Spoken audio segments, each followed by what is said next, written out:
In February 1959, 9 experienced hikers entered a remote mountain region in the Soviet Union. None of them came back. What investigators later found was so disturbing that the case was classified, sealed, and hidden for decades. Even today, more than 60 years later, no explanation fully accounts for what happened. This is not a legend, this is not a movie. This really happened. The story begins with Igor Dyatlov, a 23-year-old engineering student from the Soviet Union. Igor was an experienced hiker and mountaineer. So were the people traveling with him. The group consisted of 9 young men and women, all trained, disciplined, and physically fit. This was not a casual trip. They planned to cross the northern Ural Mountains during one of the harshest winters on record.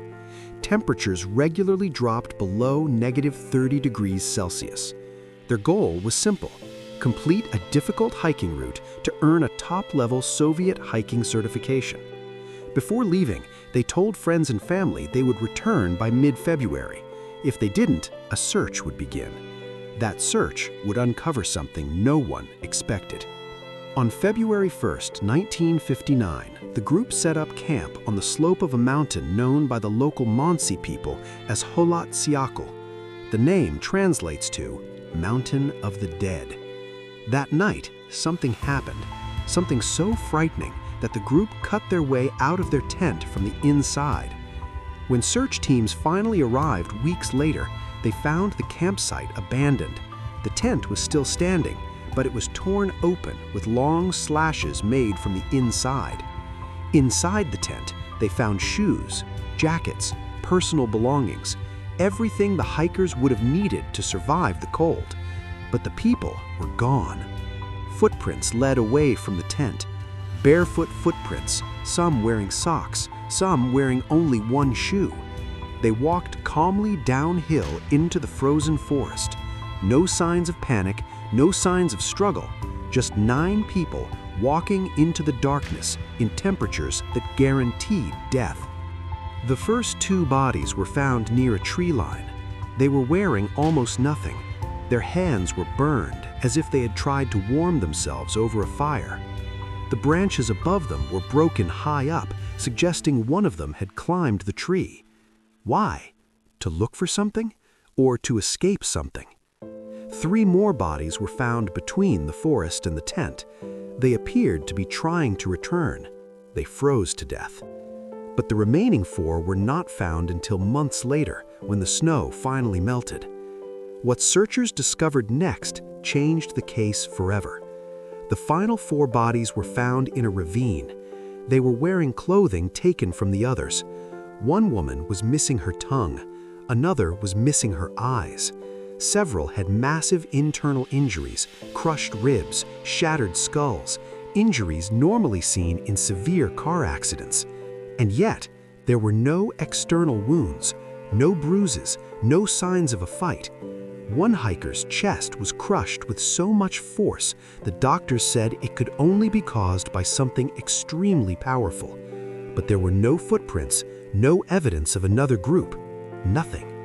Then came another disturbing detail. Some of the clothing was found to be radioactive. Not slightly, significantly radioactive. The Soviet authorities quietly closed the investigation. The official cause of death? A compelling natural force. No further explanation. The case was classified. For decades, the Dyatlov Pass Incident became a whispered mystery.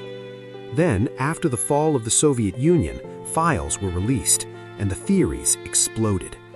Some believed it was an avalanche, but avalanche experts pointed out problems. The slope angle was wrong. There was no avalanche damage. The tent was still standing. Others suggested military testing, secret weapons, explosions, parachute mines, but no official records support this. Some believed the hikers were attacked by locals, by escaped prisoners, but there were no defensive wounds, no signs of combat. Others proposed infrasound, a rare wind phenomenon that can cause extreme fear and disorientation. But this theory explains fear, not crushed bones. In 2020, Russian authorities reopened the case. They concluded that an avalanche was the most likely cause, but many experts, investigators, and family members strongly disagree. Too many details remain unexplained. Why cut the tent from the inside? Why walk calmly instead of run? Why were some bodies severely injured while others were not? Why was there radiation?